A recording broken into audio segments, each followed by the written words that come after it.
السلام عليكم يا حلوين، ومعاكم نبيلة من عمق اللحظات. رجعت من مطروح والرحلة ما كانتش بس استجمام، كانت رحلة جميلة وفيها ناس طيبين وفيها حاجات مش بتتشاف غير هناك.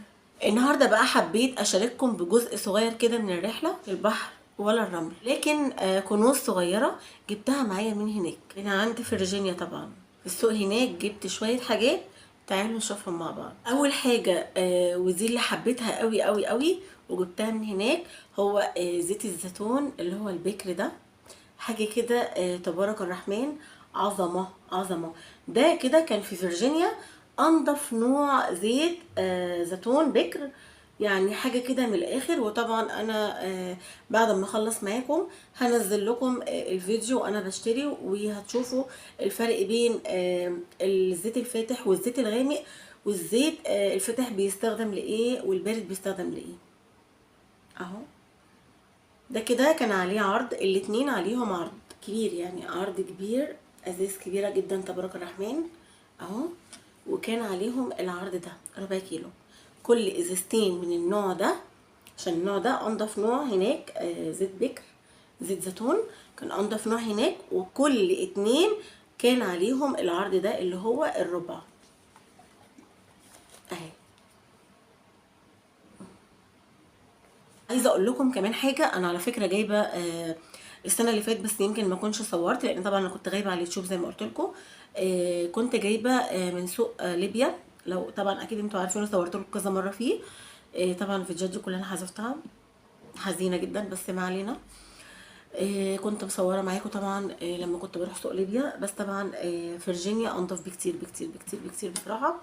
فيرجينيا حاجته اول باول، مش بيركن الحاجه عنده ابدا، ولا توابل ولا اي حاجه من الحاجات دي خالص. هناك ما شاء الله هناك تتعمل وانت واقفه. زيت الزيتون كل حاجه اول باول، فتبارك الرحمن عليهم يعني. وكمان جبت من هناك عسل زهور الربيع، عسل نظيف جدا جدا وبسم الله ما شاء الله. الطعم خطير خطير جدا بصراحه، حاجتهم كلها كانت نظيفه. وكمان جبت مجموعه الصابون دي من هناك اهو. ده كده صابون بالعسل والكركم اهو، وطبعا كل حاجه لحاجه. ودي صابونه فحم اهو. دي بقى الصابونه دي خاصه بالاماكن الحساسه، حلوه جدا. والصابونه دي بالبان الذكر اهي. كل الصابون ده طبيعي. زيت الزيتون والغار دي حلوه جدا وكمان تنفع للشعر. دي كانت مجموعه الصابون اللي عندهم. وطبعا جبت زيت جوز الهند اهو. طيب تعالوا بقى اقول لكم ايه فايده زيت جوز الهند. جوز الهند ده لو عندك ابنك عنده جرثومه معده، ممكن تستخدمي ليه معلقه واحده في اول اسبوع، معلقه واحده كل يوم على الريق، وتاني اسبوع تقدري تديله معلقتين منه، بس طبعا معلقتين صغيرين. حلوه جدا لجرثومه المعده. وهم قالوا لي هناك برضو. وطبعا ممكن تستخدميه لشعرك، وممكن كمان تستخدميه للبشره. انا عن نفسي بستخدمه للبشره، حلو جدا جدا جدا. وكمان ده زيت السمسم. طبعا السمسم مش هقول لكم طبعا فوائده كتير جدا جدا. ده حلو جدا، حلو برضو للبشره وحلو للشعر. قللوا درجه الشعر بتاعتك، قللوا النين، يعني بيغمق الشعر الابيض درجتين. وكمان زيت السمسم بيرطب البشره وبيقلل من الشيخوخه، فهو حلو جدا جدا جدا. حاجه عن زيت الزيتون، هناك كان في زيت زيتون للبارد وللساخن، يعني يشتغل على البارد ويشتغل على الساخن. مثلا هتعملي مثلا جبنه او كده، ففي الزيت اللي هو للبارد الخاص بالحاجات البارده، يعني هو يستخدم في الجبن والحاجات دي. اما الزيت الساخن عادي جدا ممكن تحطيه على اي حاجه، مثلا على فول، على اي حاجه انت بتستخدمي فيها زيت زيتون عادي جدا. انا وريته لكم في بدايه الفيديو. ده كان انضف نوع هناك زيت عندهم، ده كان انضف نوع هناك زيت عندهم، زيت زيتون بكر ده على البارد وعلى الساخن كمان، فهو انضف زيت هناك اهو. ده كده زيت الكرفس، قال لي حلو جدا، بينزل الميه الزياده في الجسم. هو يا اما تستخدميه على الريق يا اما تستخدميه قبل النوم، تمام؟ يا اما على الريق يا اما قبل النوم. طبعا بتحطي 5 نقط على كوبايه ميه دافيه صغيره. طيب زيت الروزماري ده بيعيد لانبات الشعر، تمام؟ هو حلو جدا للشعر وبيعيد لانباته. انا طبعا كل الكلام ده جبته عشان اجربه، حبيت اجرب، يعني بيبقى عندي فضول شويه ان انا اجرب الحاجه، وبالذات لما سمعت هناك ان هي طبيعيه، وفي ناس كتير جدا جربوها وقالوا ما شاء الله تبارك الله حاجه فيرجينيا كلها جميله جدا. ده كده زيت الروزماري لانبات الشعر. حتى لو انت شعرك حلو ده مش هيأذي شعرك ابدا، بالعكس ده هيعززه وهيغذي شعرك. طبعا ده زيت الجوجوبا، ده زيت الجوجوبا، ده لتساقط الشعر وللفراغات. اي حاجه طبيعيه ما تخافيش منها ابدا، مفيش منها اي خوف. مش بقولك استخدميه عشان انتي قرعه، لا انا عادي، انا كده كده اوريدي بستخدمه، مفيهوش اي حاجه، دي حاجه طبيعيه بتعزز الشعر وبتغذيه. وزيت الجرجير ده بيكثف الشعر وبيطوله. بالنسبه ليكي انتي يا نبيله هتستخدميهم ازاي؟ هقولك دلوقتي حالا. عندك الروزماري هاخد منه 3 نقط بس، 3 نقط بس، وهاخد من زيت الجوجوبا، وطبعا من زيت الجرجير. الروزماري هاخد منه 3 نقط فقط لا غير. اما الجرجير والجوجوبا هاخد منه 5 نقط، وبالتالي هاخدهم وهدفيهم على النار بسيط جدا، وهبدا ان انا ادلكهم في فروه شعري، هبدا ان انا ادلكهم في فروه الشعر. بصوا حاجه طبيعيه ومغذيه لشعرك، ومفيش منها اي قلق ابدا. حتى لما قلت لك على زيت السمسم وزيت جوز الهند، حاجه كويسه جدا وانا بستخدمها عن نفسي، ما شاء الله بستخدمها لبشرتي حلوه قوي. يبقى انا هسيب قد ايه كميه الزيت اللي انت قلتي عليها زي نبيله؟ هسيب كميه الزيت دي على شعري لمده ساعه، ولازم لازم لازم اجباري تغسليه عشان ما يقفلكيش المسام بتاع فروه الشعر. انا العشق مش هنساه، مش هنسى طبعا العشق بتاعي التوابل. انا بعشق حاجه اسمها توابل، وبالذات لما تكون توابل نظيفه. هنا كده انا معايا فلفل اسود، وكان الكيلو حتى مكتوب عليه 489، سعره 489 اهو لو شايفينه 489. طبعا ده فلفل اصلي وانا دقته طبعا تبارك الرحمن، حاجتهم كلها هناك زي الفل. وكمان ما نسيتش الكمون، انا جبت كمون والكيلو منه كان عامل 297 جنيه اهو، كل حاجه بالسعر عليها 297 جنيه. بس طبعا الريحه مش قادره اوصف لكم.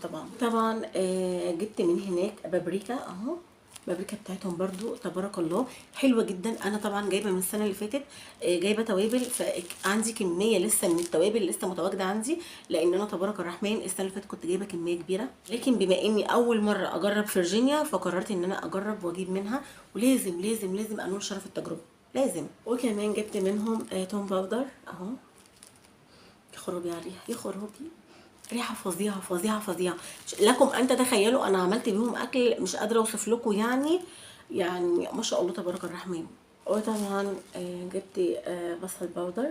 انا جبت حاجات طبعا من هناك كتير تاني، ولكن انا صورت لكم الفيديو متاخر قوي. طبعا كنت جايبه هناك نظام شوكولاته كده، كانت بالقهوه، حلوه جدا جدا جدا، نوع فخم قوي وطعمه خطير خطير خطير، لكم ان تتخيلوا.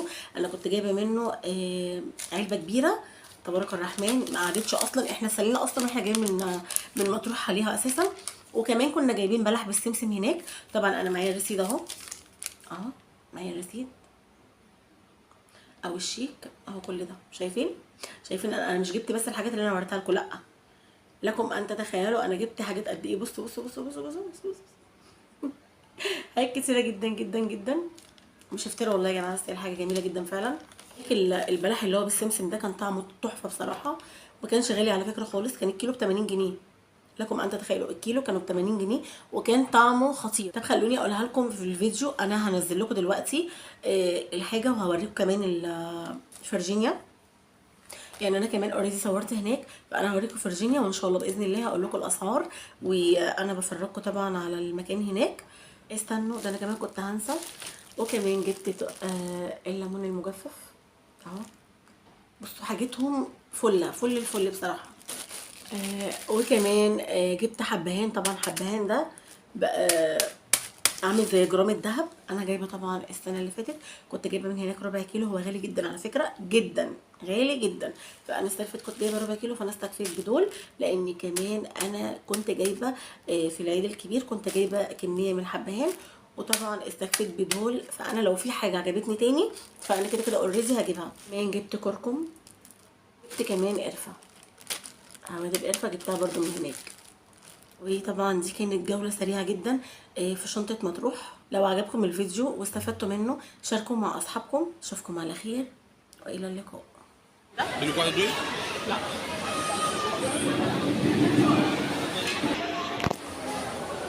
نجيب من ده؟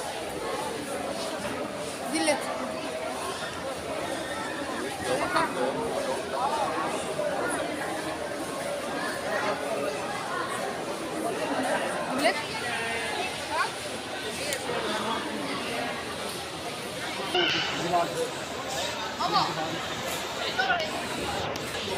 يعني ده ايه غني ولا فاتح؟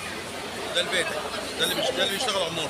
الزيت الفاتح اللي هناك ده بيشتغل على النار، والزيت الغامق ده للبارد فقط لا غير، جبن او كده يعني.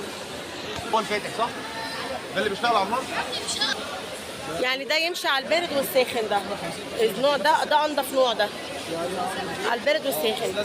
الاثنين عليهم قد ايه؟ العلبه العرض اللي عليه فين؟ عليه قد ايه؟ هو دي. عليه في العرض. عليه ايه؟ عليه ربع ولا نص؟ عليه ربع.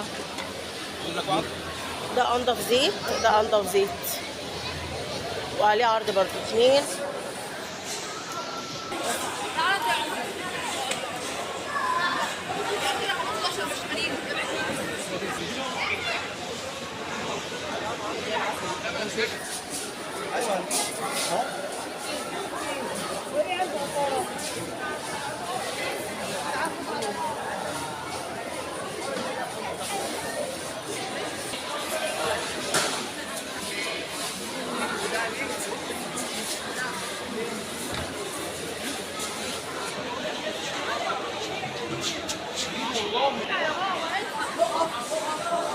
انت اللي شلتيها صح؟ بتخليها في العربيه.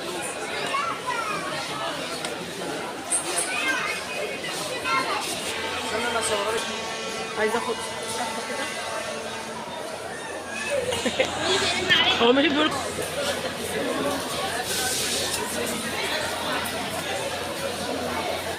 ده زيت الكرفس ده الماء المحبوسه في الجسم للميه المحبوسه في الجسم. 4 5 نقط مع كوبايه ماء دافيه على الريق 4 5 نقط على الريق مع كوبايه ميه دافيه قبل النوم. قبل النوم. تمام. في اللي هو الروسمات انبات ونمو، اعاده انبات ونمو. تمام. الروزماري اعاده انبات للشعر. الجوبه تساقط والفراغات. الجوجوبا تساقط وفراغات. الجرجير بيكثف ويطول الشعر. الجرجير بيكثف ويطول